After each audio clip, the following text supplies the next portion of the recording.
नमस्कार दोस्तों, एक बार फिर से आप सभी दोस्तों का आपके अपने YouTube चैनल पर बहुत बहुत स्वागत है। दोस्तों, दिन भर के जो मुख्य समाचार हैं, बड़ी खबरें हैं, एक एक करके चलेंगे। तमाम बेहद बड़ी अपडेट्स आप तक आगे इसी वीडियो के माध्यम से पहुंचाएंगे, इसलिए लगातार हमारे साथ आगे इसी वीडियो में बने रहिएगा। तो वहीं दोस्तों, खबरों की तरफ चलने से पहले आप लोगों से एक छोटा सा निवेदन है कि अगर आप लोग भी जबरदस्त तरीके से इस देश के अन्नदाता के समर्थन में खड़े हैं और तीनों ही विवादित कृषि कानूनों को रद्द करने की मांग करते हैं, तो अभी इस वीडियो को लाइक कीजिएगा, अपना समर्थन दर्ज करवाइए और चैनल को फ्री में सब्सक्राइब करके बेल के आइकन को जरूर दबाइएगा दोस्तों। और किसानों के समर्थन में कमेंट बॉक्स में कमेंट करना बिल्कुल भी मत भूलिएगा। जय जवान जय किसान। पहली बड़ी अपडेट जान लेते हैं। किसानों के समर्थन में ट्रैक्टर चलाकर के संसद पहुंचे हैं राहुल गांधी। कहा, अन्नदाता से उसका हक छीन रही है मोदी सरकार। दिल्ली में बैठे किसान आतंकवादी नहीं है, इनकी मांगों को पूरा करो। कांग्रेस के नेता राहुल गांधी संसद के मानसून सत्र में ट्रैक्टर चलाकर के संसद पहुंचे हैं। राहुल गांधी सड़क मार्ग के जरिए संसद तक गए। राहुल गांधी जो ट्रैक्टर चला रहे थे उसमें आगे पोस्टर लगा हुआ था, किसान विरोधी तीनों ही काले कृषि कानूनों को वापस लो, वापस लो। आपको बता दें कि राहुल गांधी के साथ इस दौरान पंजाब और हरियाणा कांग्रेस के सांसद भी मौजूद थे। राहुल गांधी ने इस दौरान कहा है कि मैं संसद में किसानों का संदेश लाया हूं। सरकार किसानों की आवाज को दबा रही है और संसद में चर्चा नहीं होने दे रही है। उन्हें इन काले कानूनों को निरस्त तो करना ही पड़ेगा। पूरा देश जानता है कि ये कानून 2 से 3 बड़े कारोबारियों के ही पक्ष में है और करोड़ों किसानों को तबाह करके रख देंगे ये काले कृषि कानून। तो यहां पर दोस्तों देख सकते हैं कि राहुल गांधी किसानों के समर्थन में ट्रैक्टर चलाकर के संसद भवन पहुंचे हैं। अगर आप लोग भी जबरदस्त तरीके से किसानों के समर्थन में खड़े हैं तो इस वीडियो को लाइक कीजिएगा, अपना समर्थन दर्ज करवाइए। एक और बड़ी खबर जान लेते हैं। पेगासस जासूसी कांड, ममता सरकार करवाएगी मामले की पूरी जांच। आयोग का कर दिया है गठन। आप लोगों को बताते चले, पेगासस स्पाईवेयर के जरिए बड़ी हस्तियों की जासूसी कांड में केंद्र सरकार का नाम सामने आने के बाद पश्चिम बंगाल की मुख्यमंत्री ममता बनर्जी ने एक अहम फैसला लिया है। दरअसल मुख्यमंत्री ममता बनर्जी ने इस मामले के जांच के लिए एक आयोग के गठन की घोषणा कर दी है। आयोग के सदस्य रिटायर्ड जज होंगे। मुख्यमंत्री की अध्यक्षता में 26 जुलाई यानी कि आज मंत्रिमंडल की विशेष बैठक में पैनल गठित करने का फैसला किया गया है, जिसके सदस्य रिटायर्ड न्यायाधीश होंगे और वो पूरे मामले की अब यहां पर जांच करेंगे।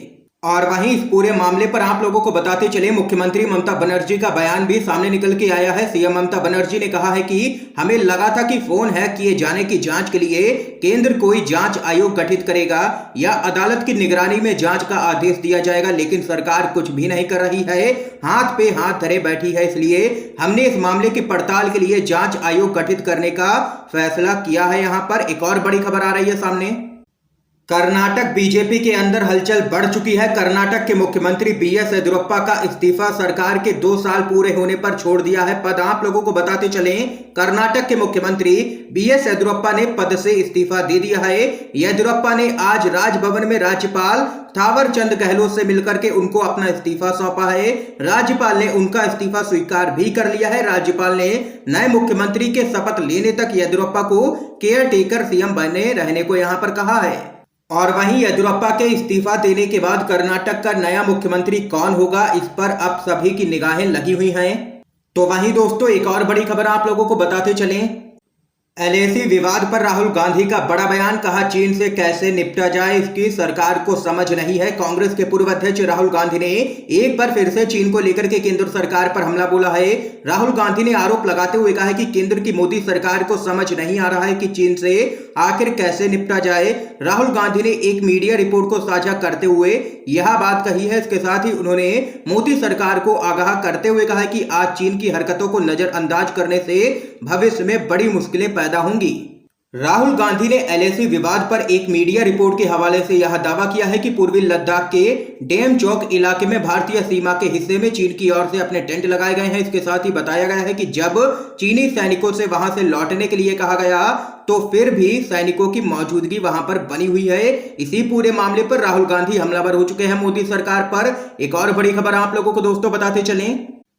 किसानों के बीजेपी नेताओं को बड़ी चेतावनी, 15 अगस्त पर नहीं फहराने देंगे तिरंगा, बोले ये झंडे के लायक नहीं है। आप लोगों को बताते चले, पिछले 7 महीने से भी अधिक समय से देश भर से आए किसान केंद्र सरकार के द्वारा पारित किए गए तीनों ही कृषि कानूनों के विरोध में दिल्ली की सीमाओं पर धरना प्रदर्शन कर रहे हैं। इस आंदोलन का सबसे ज्यादा प्रभाव पंजाब और हरियाणा और यूपी में देखने को मिल रहा है। आए दिन भाजपा नेताओं को किसानों के गुस्से का सामना भी करना पड़ रहा है। लगातार कृषि कानूनों से गुस्साए किसानों ने भाजपा नेताओं को चेतावनी देते हुए कहा है कि हम उन्हें 15 अगस्त पर झंडा किसी भी कीमत पर फहराने नहीं देंगे। किसानों ने दो टूक कहा है कि भाजपा के नेता झंडा फहराने के लायक ही नहीं हैं। ये यहाँ पर सभी बीजेपी नेताओं को किसानों की तरफ से चेतावनी जारी की गई है। और वहीं आप लोगों को बताते चले, किसानों ने पहले ही भाजपा नेताओं के सामाजिक बहिष्कार का ऐलान कर रखा है। एक और बड़ी खबर जान लेते हैं।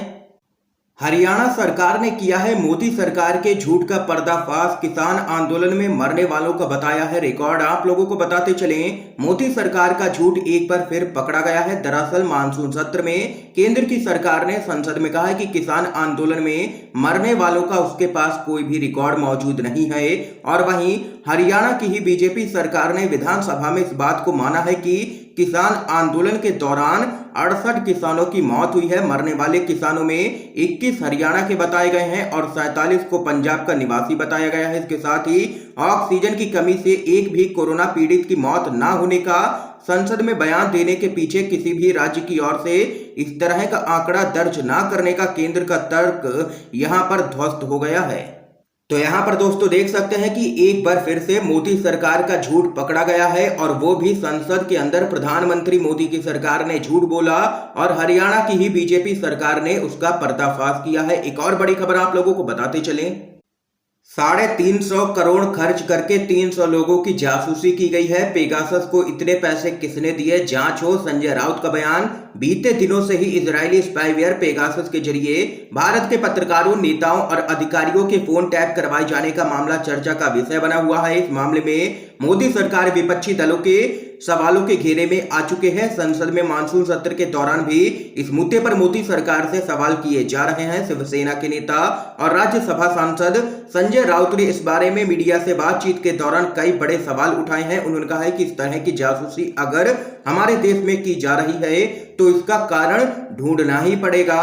पेगासस जासूसी मामले पर अब तक जो खर्च आया है वो लगभग 350 करोड़ रुपए का है।